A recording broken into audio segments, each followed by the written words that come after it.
So before I show the new old video clip, let me give you a little primer to give the clip some current validity. For the past 5 years or so, I've been developing several theories regarding health and a methodology to potentially increase human lifespan by an enormous amount. Most of these theories are based upon things that I feel, which I then follow through with multiple following tests to see if further feelings confirm these original feelings.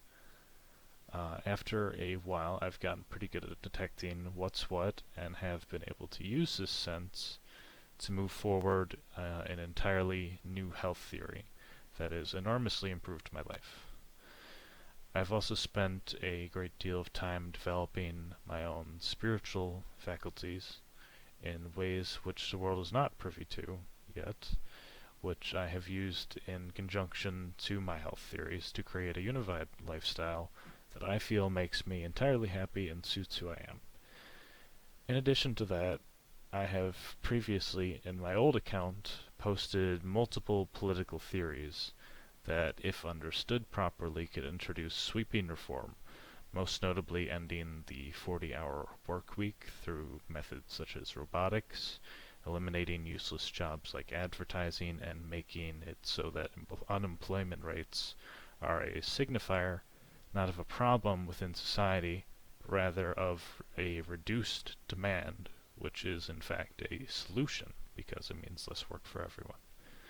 In spite of what I see as a potential lifetime of accomplishment, I have and expect to receive little to no acknowledgement from the political establishment. I do think that hopefully, with time, I can gain some small foothold in the world that would be able to serve as a foundation to influencing everything else. But the thing is, we have to be able to move forward with progress individually before we can gain enough traction to do it collectively. So here is how I felt about this problem 5 years ago.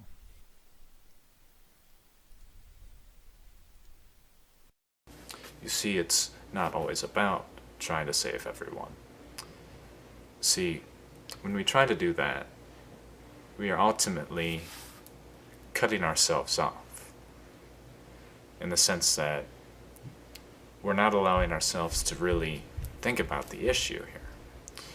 We have this one set goal or principle and go directly into that without hesitation, without doubts, which are very important things. We want to believe that, we should just be totally confident in what we're doing. But no, that is the very problem here.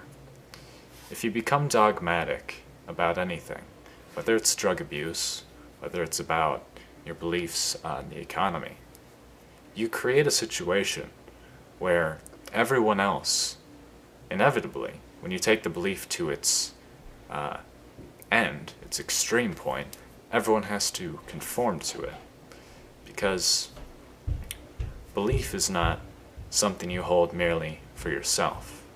It's something that you want to be applying to a larger set of people. And it's not necessarily a bad thing. But the restriction that comes with having an enormous economy is that those who want to change it, those who see alternatives, like the person who was trying to build Earthships but couldn't do it because we have these regulations in place. Say someone who wants to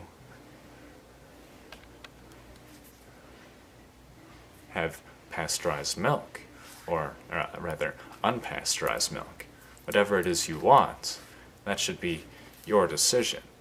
But we lose our decision-making ability, and that is what the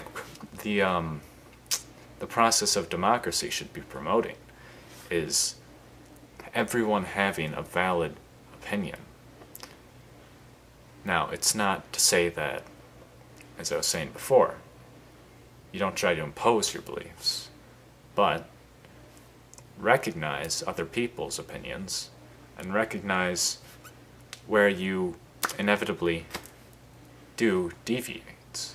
And instead of trying to create one set of moral values, what is best, I think, is some kind of segregation. In the sense that people are naturally going to do this, segregate themselves based on what they believe, the friends they choose and so on.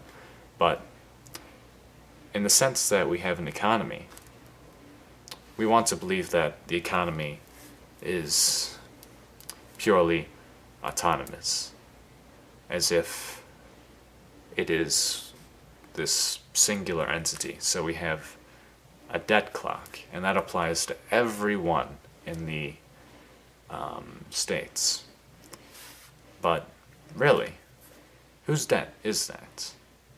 Is that your debt? Is it my debt? I certainly hope not. But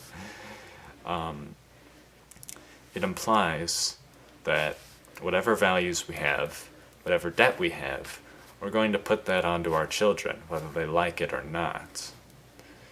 And that is the moral fallacy. So while my intention is to help as many people as possible, I think it's important to not get bogged down by the people who are just sticklers for the old way of doing things. And there are going to be a lot of them. Hopefully things will change as generations go on, especially since the newer, younger generations are much more receptive to change than the older ones, who for the most part seem to believe that everything that constitutes life in society is just the way it is, and there's no other real way of looking at it, which is, of course, ridiculous. And I strongly consider myself a spiritualist, and one of the tenets of that is that all life is connected, so I even consider it within my own selfish interest to help as many people as possible, because if the world becomes a better place, I will feel better myself within. It's kind of like how a single cell in your body, even though the effect is very small, can be positively affected by another individual cell in your body if it's thriving. So if we look at things in this way, change is easier to enact because you're just doing the same thing for other people as you would want for yourself. And yeah, I know that save is a very strong word to use, but I feel a lot is on the line, and I hope that you will start to feel the same way when you see my videos that will be coming out soon on this channel.